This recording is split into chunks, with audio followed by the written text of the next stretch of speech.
మూర్తుల పుణ్యమూర్తుల దివ్యగాథల నుండి ఈ రోజున స్వర్యోచిషమనుని గురించి ఏం చెప్పారో విందాం. పూర్వం వరుణా నది ఒడ్డున అరుణాస్పదం అనే పట్టణం ఉంది. వరుణా నది ఒడ్డున అరుణాస్పద పట్టణం. అక్కడ ప్రవరుడు అనే ఒక బ్రాహ్మణోత్తముడు నివసిస్తూ ఉన్నాడు. వేదశాస్త్రాలను బాగా అభ్యసించాడు. సదాచార సంపన్నుడు, సుగుణ సంపద ఉంది. నిష్ఠాగరిష్ఠుడు కూడా. తన ఇల్లాలిని పిల్లల్ని చక్కగా చూసుకుంటూ ఉండేవాడు. వాళ్ళ పట్ల అనురాగం కలిగి ఉండేవాడు బాగా. అయితే ఆయనకి పుణ్యక్షేత్రాలు చూడాలనే కుతూహలం మాత్రం ఉంది.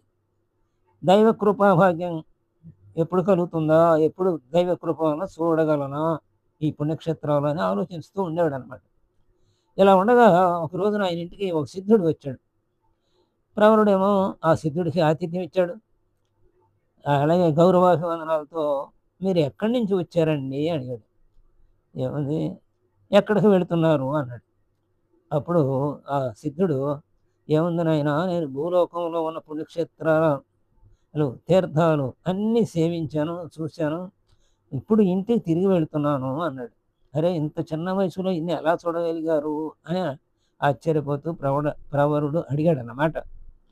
అప్పుడు అన్నాడు ఆయన సిద్ధుడు, మేము రససిద్ధులం, అందుచేత మాకు అసలు రోగము ఉండదు, వృద్ధాప్యం రాదు. దైవానుగ్రహం వలన మాకు ఒక విధమైన పసరు పాదాలకు పూసుకొని గగన మార్గంలో ఎంత దూరమైనా వెళ్ళిపోతూ ఉంటాం అన్నాడు. అలా గమ్యం చేరుకుంటాం అన్నాడు.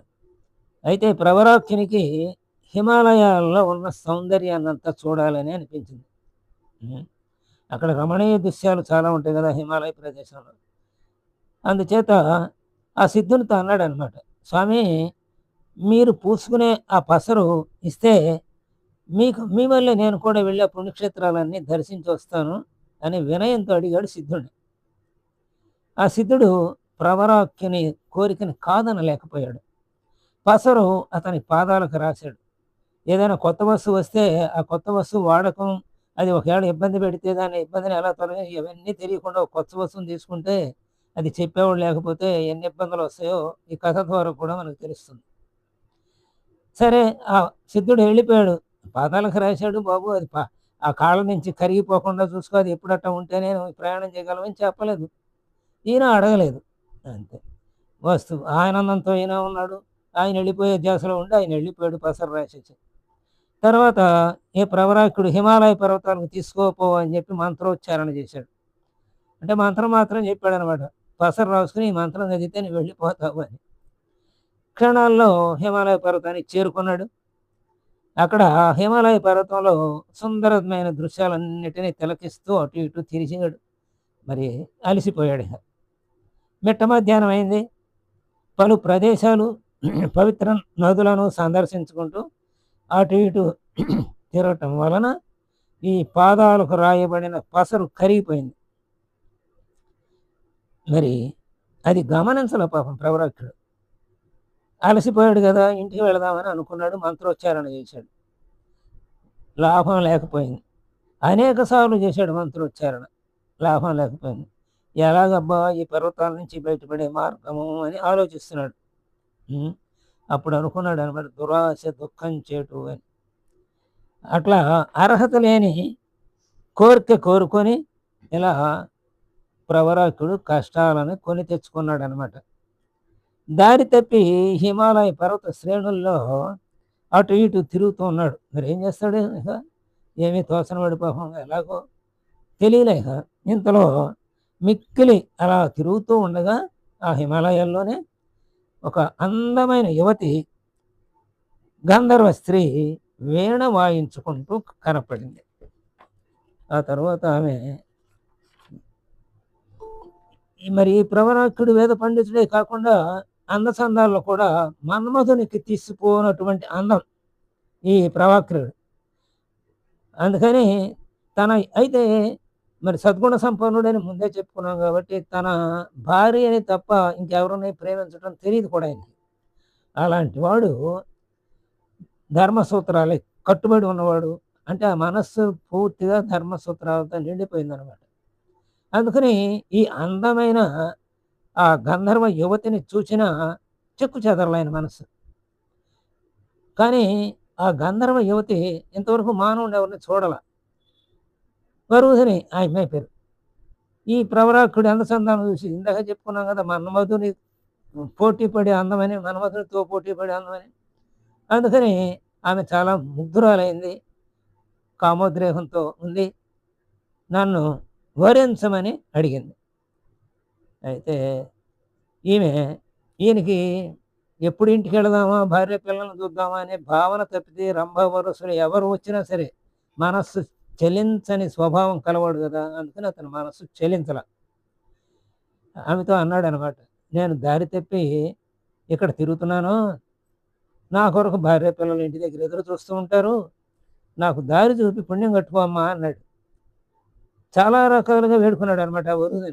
మరి వరూధిని యొక్క ఆలోచన వేరుగా ఉంది గదా! అందుకని ఆ ప్రవరాక్కుని తదేక దృష్టితో చూస్తూ వలపు కన్నులతో ఆయన సిగ్గు బిడియంతో వయ్యారంగా మాట్లాడుతున్నాను. ఆయన దగ్గరికి సమీపించింది. ఇంటికి పోవటానికి ఇంత తొందర ఎందుకు మీకు? మరి చాలా సమయం ఉంది. ఎప్పుడైనా వెళ్ళొచ్చు గదా! అని సమీపిస్తూ ఉంటే ఆయనకి తేళ్ళు, జర్రులు పాకినట్టయినాయి. ఆమె దగ్గరికొస్తూ ఉంటే. అంటే ముందే చెప్పింది గదా! నన్ను వరించమని. అందుకని దగ్గరికొచ్చేస్తుంది ఈమె అని ఆయనకి నచ్చలేదు. అందుకని మనసులో ఇష్టం లేకపోతే మనిషి యొక్క స్వభావం ఎలా ఉంటుందో ఇక్కడ చెప్పాడనమాట. ఆయనకి తేళ్ళు, జేరులు పాకినట్టు అనిపించింది శరీరం అంతా. కలవరపడ్డాడు. అమ్మా సంధ్యా సమయం అయింది. నా కొరకు భార్య, వృద్ధులైన తల్లిదండ్రులు, పిల్లలు అంతా ఎదురు చూస్తుంటారమ్మా. నాకు దారి చూపి పుణ్యం కట్టుకో అమ్మా అన్నాడు మళ్ళీ. ఎంతో బ్రతిమాలాడనమాట వరూధిని. కానీ దొరికిన పెన్నిధిని ఎందుకు పోగొట్టుకోవాలి అనుకుంది వరూధిని. నాతో కొంతకాలం ఉండండి. మా ఇద్దరం కలిసి హాయిగా సుఖాలు అనుభవిద్దామంది. అయినా ప్రవరాక్కుడు అసలు ఏమాత్రం లెక్కపెట్టల. అంటే ఎంతటి నిగ్రహపరుడో, ఇలాంటి నిగ్రహపరుడు మన చరిత్రల్లో చాలా అరుదుగా కనపడుతుంటారనమాట.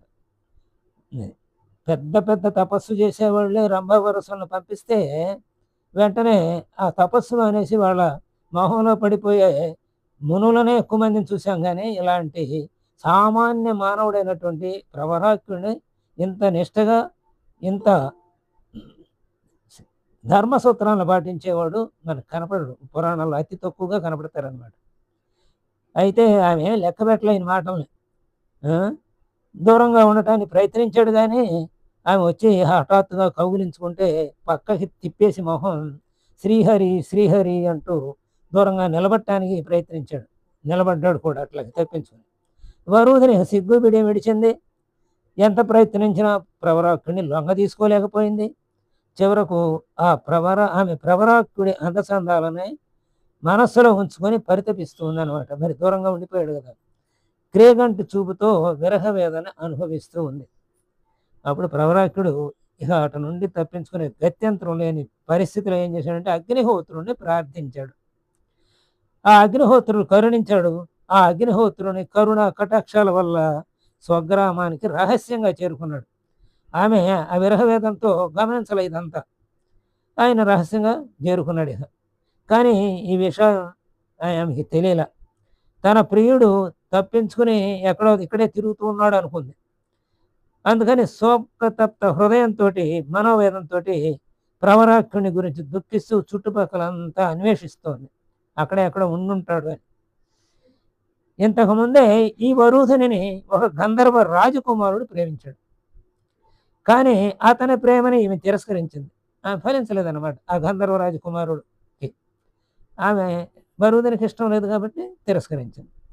ఇట్టి పరిస్థితిలో వరూధిని ప్రవరాక్కుడిని ప్రేమించి అతన్ని పొందలేక విరహంతో ఉంది కదా! ఈ విషయం తెలుసుకున్నాడు ఆ గంధర్వ రాజకుమారుడు.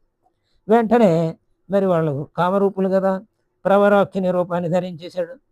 వచ్చాడు ఈమె దగ్గరికి. ఆ వచ్చిన వాడే ప్రవరాక్కుడు అనుకుంది. అలాగే వాళ్ళిద్దరూ కొన్నాళ్ళు గడిపారు. ఆ తర్వాత వీడు మరి కేవలం ప్రేమించేవాడు 2 రకాలు ఉంటారు. ఒకళ్ళు బాహ్య సౌందర్యాన్ని చూచి ప్రేమించేవాళ్ళు. రెండో రకం అంతఃసౌందర్యాన్ని చూసి ప్రేమించేవాళ్ళు.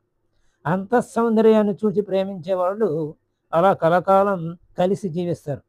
ఈ బాహ్య సౌందర్యాన్ని చూచి ప్రేమించేవాళ్ళు వాళ్ళ మోజు తీరగానే వదిలిపెట్టేస్తారు. అలాగే వీడు చేశాడు.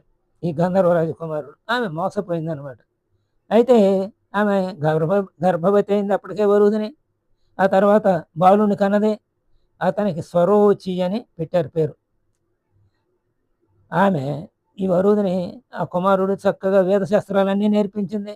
అల్లారు ముద్దుగా పెంచి పెద్ద చేసిందనమాట. ఒక రోజున ఈ స్వరోచి అంటే వరుదిని కొడుకు అనమాట. మందరగిరి ప్రాంతాన్ని సంచరిస్తూ ఉన్నాడు. కొంత దూరంలో ఒక స్త్రీ ఏడుపు వినపడింది. ఆ రోదిస్తున్నాడు స్త్రీ దగ్గరికి వెళ్ళాడు. ఎవరమ్మా నీవు అని అడిగాడు ఈ స్వరోచి. ఆమె ముని చెప్పిందనమాట తన విషయం అంతా. నేను ఒక గంధర్వరాజు కుమార్తెని. ఒకనాడు నేను చెలికత్తెలతో కలిసి అడవిలో విహరిస్తూ ఉన్నాను. అప్పుడు ఒక ముని కనిపించాడు. అతడు అందహీనంగా ఉన్నాడు, కురూపిగా ఉన్నాడు. అతనిని చూచి మేమంతరం పక్కున నవ్వాము. ఆ మునికి కోపం వచ్చింది. నిన్ను ఒక రాక్షసుడు భక్షించుగాక అని శపించాడు. కాబట్టి ఆ మునికి కోపం వచ్చి శపించే శక్తి ఉంది కాబట్టి శపించాడు. శపించకపోయినా ఎగతాళి చేసిన తర్వాత అతడి మనస్సు కనుక క్షోభ పడితే సామాన్యుడైనా సరే కురూపి అతని మనస్సులోని మనోవేదన వీళ్ళకి తగిలే ఆ పాపం వీళ్ళకి ఆ పాపం ఏ జన్మలో ఒక జన్మలోనో కట్టి కుడుపుతుంది, అందులో సందేహం లేదు. కాబట్టి ఎప్పుడూ కూడా అందహీనులను చూచి అలాగే వికలాంగులను చూచి వికలాంగుడి పేరు పెట్టి పిలవటం, అలాగే అందహీనులను చూసి కురూపి అని వాళ్ళని పిలిచి ఎగతాళి చేయటం చేస్తూ ఉంటారు చాలామంది. వీళ్ళందరికీ వాళ్ళు శాపం పెట్టకపోయినా వాళ్ళ మనోవేదనే వీళ్ళకి కష్టాలను కొని తెచ్చిపెడుతుంది, ఆ జన్మలో కానీ ఇంకో జన్మలో కానీ. కాబట్టి ఎప్పుడు వాళ్ళ పట్ల మనం సద్భావంతో ఉండి వాళ్ళకి సహకారం చేయటి పూనుకోవాలి, కానీ ఇలాంటి పనులు ఎప్పుడూ చేయకూడదని సందేశం అన్నమాట. కాబట్టి ఇలా మనకి ఈ కథల ద్వారా ఒక్కొక్క చోట ఒక్కొక్క సంఘటన మనకి ఒక్కొక్క రకంగా ఒక్కొక్క చెడు గుణాన్ని తొలగించడానికి ఉపయోగపడుతూ ఉంటాయి అన్నమాట మనకి. కాబట్టి ఎప్పుడూ కూడా కురూపులను చూసి అలాగే వికలాంగులను చూసి ఒక కుంటివాడిని చూసి కుంటివాడు అనకూడదు. మనం అతని పేరుంది, పేరు పెట్టి పిలవాలి. మనం అసలు అతని కుంటితనాన్ని అతను మర్చిపోయేటట్టు చేయాలి. మనం ఆ వికలాంగుడిని వికలాంగుడిగా గుర్తించుకునేటట్టు ఎప్పుడు మనం చేయకూడదు. నేను సకలాంగుడిని అనే భావంతో అతను ప్రవర్తించేటట్టుగా మనందరం అతనికి ప్రోత్సాహం ఇవ్వాలి. సరే, ఆ తర్వాత మరి చెలికత్తెలు కూడా ఉన్నారు కదా ఈ గంధర్వరాజు కుమార్తెతో. ఆ చెలికత్తెలకు ఏమని చెప్పాడంటే ఆ కురూపి అయినటువంటి ముని, మీరిద్దరు క్షయ కుష్టు వ్యాధులతో బాధపడతారు అని చెప్పించాడు. ఆ ముని శాపం వలన మేము ఇక్కడే ఉండి రోధిస్తున్నాం అని స్వరోచితో చెప్పారనమాట. అయితే ఇంకా మరి గంధర్వరాజు కుమార్తె కాబట్టి ఒక మాట చెప్పింది స్వరోచితోటి, మా దగ్గర దివ్యాస్త్రాలు ఉన్నాయి, ఆ రాక్షసుడి మీద ప్రయోగించిన ఆయన నువ్వు ప్రయోగించండి. ఆ తర్వాత ఈ రాక్షస రూపం వదిలి గంధరూపం ధరుస్తాడు అతను రాక్షసుడు అని కూడా చెప్పారు. నేను ఇందీవరాక్షుడు అనే గంధర్వరాజును అని చెప్పాడు అనమాట. ఈ గంధర్వ కన్య ఆయనకి ఇచ్చింది స్వరోచికి ఆ అస్త్రాలను. అవి రాక్షసుడి మీద ప్రయోగించారు. ఆ రాక్షసుడు ఎవరంటే ఈమె తండ్రే. అతడు రాక్షస రూపం వదిలి గంధర్వ రూపం దాల్చాడు. అప్పుడు చెబుతున్నాడు అనమాట, నాయన నేను ఇందీవరుడు అనే గంధర్వ రాజుని, ఈమె నా కుమార్తె మనోరమ. శాపం వలన నా కుమార్తె ఇలా భక్షంత ప్రయత్నించాను, నా కుమార్తెనే నేను. నీవు ప్రయోగించిన దివ్యాస్త్రం వలన నాకు శాప విముక్తి కలిగింది అని సంతోషించి నా కుమార్తెని నీవు మనోరమని పెళ్లి చేసుకో అని ఆ స్వరోచిని కోరాడు ఆ గంధర్వరాజు. కాబట్టి ఆయన కాదనలేక మనోరమని పరిణయమాడాడు స్వరోచి. గంధర్వుడు తన పూర్వజన్మ వృత్తాంతం అంతా తెలుపుతూ వెళ్ళి ఒకానొకప్పుడు బ్రహ్మమిత్రుడనే మునిని ఆయుర్వేద విద్యను నేర్చుకోమని కోరగా అతడు నేర్చుకోవడానికి తిరస్కరించాడట ఆ బ్రహ్మముని. నేను మాయారూపం ధరించి అంటే బ్రహ్మముని దగ్గర ఆయుర్వేద విద్య ఉంది. దాన్ని నేర్పమని ఈ గంధర్వరాజు కోరాడు. అయితే ఆయన తిరస్కరించాడు ఆ బ్రహ్మముని. అందుకని మాయారూపం ధరించి నేను వెళ్ళి ఆయన దగ్గర విద్య నేర్చుకున్నాను. ఈ రహస్యం తెలుసుకున్నాడు ఆ బ్రహ్మముని. ఎప్పుడైనా సరే మారువేషంతో వెళితే ఇలా నేర్చుకుంటే వాళ్ళు తర్వాత విషయం తెలిసిన తర్వాత నేర్పిన వాళ్ళు వీళ్ళకి పెట్టే శాపాలు చాలా ఉన్నాయి కదా! అలాంటి కథలోనే కర్ణుడు కూడా ఒక శాపం పొందాడు. అది కూడా మనకు తెలుసు. ఇలా మరి నేర్చుకున్నావు నా దగ్గర మాయవేషంతోటి కాబట్టి రాక్షసుడు కమ్మని శపించాడు. కాబట్టి ఆ ముని శాపం వల్ల నేను రాక్షసుడినయ్యాను అని గంధర్వరావు చెప్పాడు. నీ బాణాఘాతం తగిలింది కదా! మా అమ్మాయి ఇచ్చింది నీకు ఆ మనోరమ. అది నా మీద ప్రయోగించావు, నాకు శాపం విముక్తి అయింది అని చెప్పాడు. అందుకని నా కూతుర్ని చేసుకోమని చెప్పాడు కదా! ఇదంతా విని ఆ తర్వాత ఆ చెలికత్తెల శాపం కూడా తీరిపోయింది. చెలికత్తెలకి పక్షుల భాష వచ్చు. అందులో ఒక చెలికత్తె అన్నమాట. తన శాప విమోచనానికి సంతోషించి సరోచికి ఆ పక్షి భాష కూడా నేర్పింది. ఆ తర్వాత ఇంకొక చెలికత్తె పేరు కళావతి. అయితే ఈమె ఒక ముని కుమార్తె. ఆమె భక్తికి పార్వతీదేవి కరుణించి ఆమెకు పద్మిని అనే విద్య నేర్పి నీ వివాహం సారోచిషమనుతో జరుగుతుందని కూడా పార్వతి అనుగ్రహించిందట. మనోరమతో పాటు ఈ చెలికత్తెలను కళావతిని, విభావతిని ఇద్దరిని కూడా ఆయన సరోచి పెళ్ళాడాడు. ఎందుకంటే ఆమె కోరింది. ఆ గంధర్వ అమ్మ అయ్యా మేము ముగ్గురు ఇంతవరకు కలిసే ఉన్నాం కానీ విడిపోలేదు. కాబట్టి మమ్మల్ని విడదీయొద్దు నువ్వు. నాతో పాటుగా వీళ్ళను కూడా భార్యలుగా స్వీకరించని గంధర్వరాజు కుమార్తె కోరితే మనోరమ సరేనన్నాడు. ఆ కళావతిని, విభావతిని కూడా పెళ్లి చేసుకున్నాడు. ఎవరు? సరోచి. కొంతకాలానికి సరోచి వేటకు గాను అడవికి వెళ్ళాడు. అక్కడ వేటాడుతూ ఒక జింకను చంపాడు, మగజింకను. అప్పుడు ఆడజింక వచ్చింది సరోచి వద్దకు, పరుగున వచ్చింది. నన్ను కూడా చంపమని మనుషు భాషలోనూ మాట్లాడింది. సరోచి ఆశ్చర్యపడ్డాడు. ఎవరు అని ప్రశ్నించాడు. నేను ప్రేమించిన వాడిని పొందలేకపోయాను, నా జీవితం వ్యర్థమైంది, కాబట్టి నన్ను చంపము అని పట్టుదలతో చెప్పింది. నిన్ను జంతువుగా ఉన్నప్పుడు నిన్నేం చేసుకోను నేను అన్నాడు సరోచి. అయితే ఏమీ లేదు, ఒక్కసారి నన్ను కౌగిలించుకొని నీకు అర్థమవుతుంది అన్నది ఆ జింక. వెంటనే వెళ్ళాడు, కౌగిలించుకున్నాడు. తక్షణమే ఆ లేడీ ఒక అపురూపమైన స్త్రీగా మారిందనమాట. అయ్యా నేను వనదేవతని, దేవతల కోరిక వలనే నిన్ను వరించాను, దేవతలందరూ చెప్పారనమాట సరోచిని పెళ్ళాడుకోమని. అందుకనే నిన్ను వివాహం ఆడదలిచాను. మన ఇద్దరి కలయిక వలన ఒక మహాపురుషుడు జన్మిస్తాడు అని చెప్తే సరోచి ఆమెను కూడా వివాహం ఆడాడు. కొంతకాలం దాంపత్య జీవితం చేశారు. అనుభవిస్తుండగా ఆమె గర్భవతి అయింది. ఒక శుభదినాన ఒక బాలుని కన్నది ఆమె. ఆ బాలుడే స్వారోచిషమను. ఇందాక స్వరోచి అని చెప్పుకున్నాం కదా, ఆ స్వరోచి యొక్క కుమారుడే స్వారోచిషుడు. అంటే ఈ రెండవ మనువు అనమాట. మొట్టమొదటి వాడు స్వయంభవ మనువు. మనకి 14 మన్వంతరాలు ఉన్నాయి. అంటే బ్రహ్మ కల్పము అంటాం మనం. 432 కోట్ల సంవత్సరాలు బ్రహ్మ కల్పము అని చెప్తాం. అంటే బ్రహ్మకి ఒక పగలు. ఈ పగలలో 14 మంది మనువులు, అంటే ఒక్కొక్క మనువుకి సుమారుగా 1000 మహాయుగాల్లో 71 మహాయుగాలు ఆయన పరిపాలనలో. అంటే బ్రహ్మ వీళ్ళని అసిస్టెంట్లుగా పెట్టుకుని పరిపాలన సాగిస్తాడనమాట ఒక్కొక్క మనువుతోటి.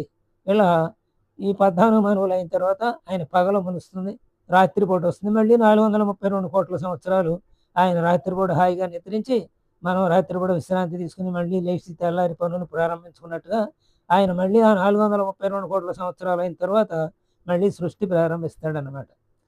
అలా 824 కోట్ల సంవత్సరాలు ఆయనకి ఒక పగలు, అంటే ఒక రోజు అన్నమాట. అలాంటి రోజులు 320 అయితే ఆయనకు ఒక సంవత్సరం. అలాంటి సంవత్సరాలు 100 అయితే బ్రహ్మ తన పదవి నుంచి విరమించి ఇంకో బ్రహ్మ అప్పుడు వస్తాడు. ఇలా ఈ సరోచి యొక్క కుమారుడు స్వారోచిషుడు రెండవ మనువుగా ఈ ఈ లోకంలో బ్రహ్మ కల్పంలో ఉంటాడు. తన పదవిని ఈ అను తో పరిపాలిస్తాడు అనమాట. ఈ మొత్తం 14 మనువులు కలరు. వీరు ఒకరి తర్వాత ఒకరు పాలనలోకి వస్తారనమాట. అదే స్వయంభువ, స్వరోచిష ఆ ఇద్దరు మనకిప్పుడు వైవస్వత మనువు. ఇది 7వ మనువు అనుకుంటాను వైవస్వత మనువు. హ్మ్. తర్వాత ఇక్కడ భగవద్గీతలో శ్లోకం ఒకటిచ్చారు. ఇదంతా చెప్పిన తర్వాత విహాయ కామాన్ యస్సర్వాన్ పుమాంసరతి నిశ్చల నిస్పృహః నిర్మమో నిరహంకారః శశాంతిమధిగచ్చతి. అంటే మరి కోరికలు వరూధిని ప్రవరాఖ్యులలో ప్రవరాఖ్యుడు ఎలా కోరికలు లేకుండా ఎంతో నిష్టగా తన జీవితాన్ని గడిపాడో అలా మనం కూడా గడపాలి అని చెబుతుంది. ఎవడు సమస్త కోరికలను విషయ వాసనలను త్యజించి వాని యందు ఏమాత్రము ఆశ లేక అంటే ఈశ్వరుని మాత్రం అంటే రవ్వంత కూడా ఉండకూడదు. ఇక అహంకారము మహమకారాలను విడిచి ఆశ ఉండకూడదు. అలాగే ఆశ లేనంత మాత్రాన చాలదు. అహంకారం విడిచేయాలి, మహమకారం విడిచేయాలి. ఎలా అప్పుడు ఎవరు అలా ప్రవర్తిస్తారు అట్టివాడే శాంతిని పొందుతాడు. సశాంతిమధిగచ్చతి. అది అలాంటి వాడే శాంతిని పొందుతాడు. కాబట్టి సమస్త కోరికల్ని అహంకారాన్ని మమకారాన్ని విడిచి ఉంటే శాంతిని పొందుతామని ఈ స్వరోచిష మనువు యొక్క చరిత్ర మనకి సందేశాన్ని ఇస్తుంది. స్వస్తి.